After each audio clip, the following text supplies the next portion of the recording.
表向きはただの友達に見える関係だが、トゥアは優しいアーナルドに片思いをしていた。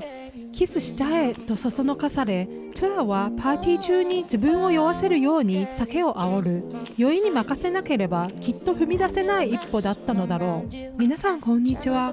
BL ホリックのムーニンです。ネタバレを含むのでご注意を。では早速始めましょう。トゥアは相変わらず片思いをしているアーナルドを遠くから見つめていた。そんな彼の姿勢に気づいたディーンはいい加減行動しろと背中を押す。その時トゥアはディーンに背中を押されるがままに酒を水のように流し込み、勢いでアーナルドに詰め寄ってキスをした。あまりに突然のことでアーナルドは不意をつかれるが、どうと問うトゥアに対して酔っているからわからないと静かに答え、その場を穏やかに離れていく。その直後ジャックがカメラマン担当としてボストンを紹介した瞬間、トゥアは言葉を失った。それはまさに自分を遊び捨てた初恋の相手だったのだ。人ったらしで距離を詰めるのが得意なボストンは過去に何もなかったかのような顔で再びトゥアに近づいてくる。トゥアの中にもう恋心は残っていないが、彼の前ではどこかぎこちなくなってしまう。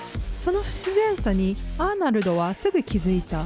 やがてトゥアはかつての出来事を正直にアーナルドに打ち明ける。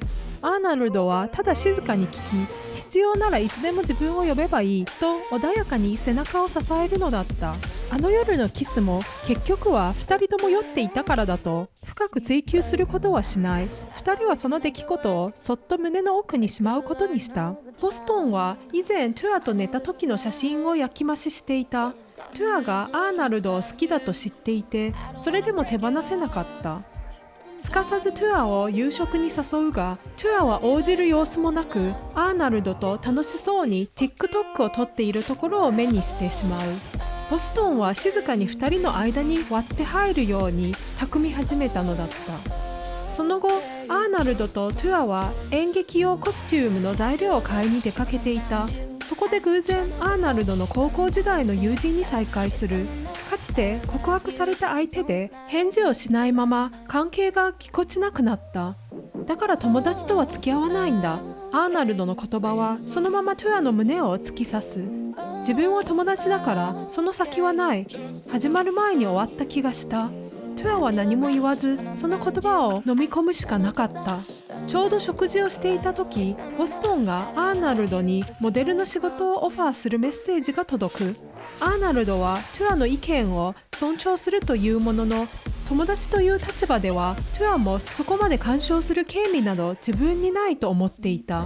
結局アーナルドは仕事を受けることになり、スタジオに行ってみると上半身裸のフリースタイルの撮影だった。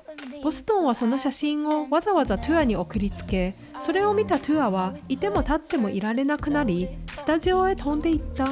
ちょうどボストンがアーナルドに至近距離で近づいているところを目撃して、怒りのあまりつい詰め寄る。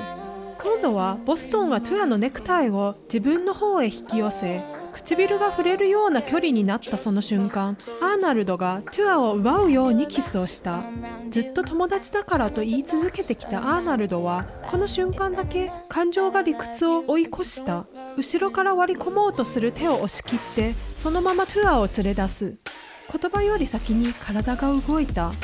アーナルドは舞台が全員無償のボランティアだと知り、なぜ自分だけが報酬を受け取っていたのかをトゥアに問い詰める。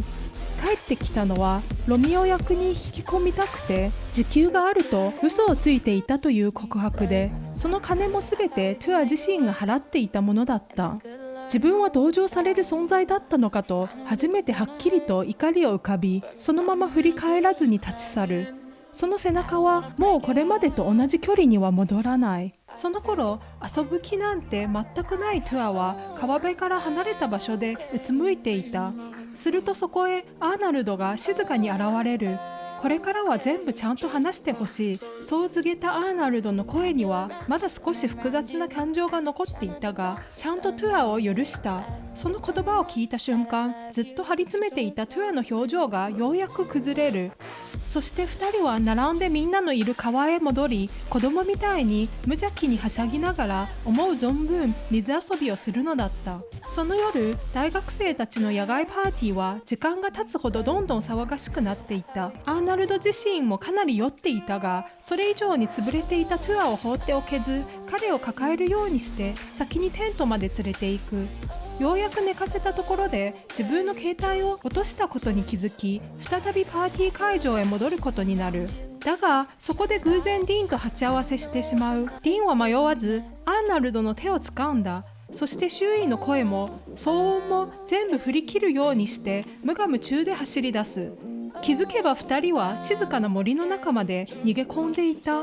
さっきまでの騒がしさが嘘みたいに静かで、荒い呼吸だけが妙に近く響く。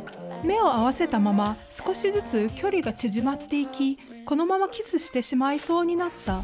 その瞬間だった。なんとすぐ近くでラッフィーが隠れながらその様子をこっそり撮影していた。また次回お会いしましょう。ではでは。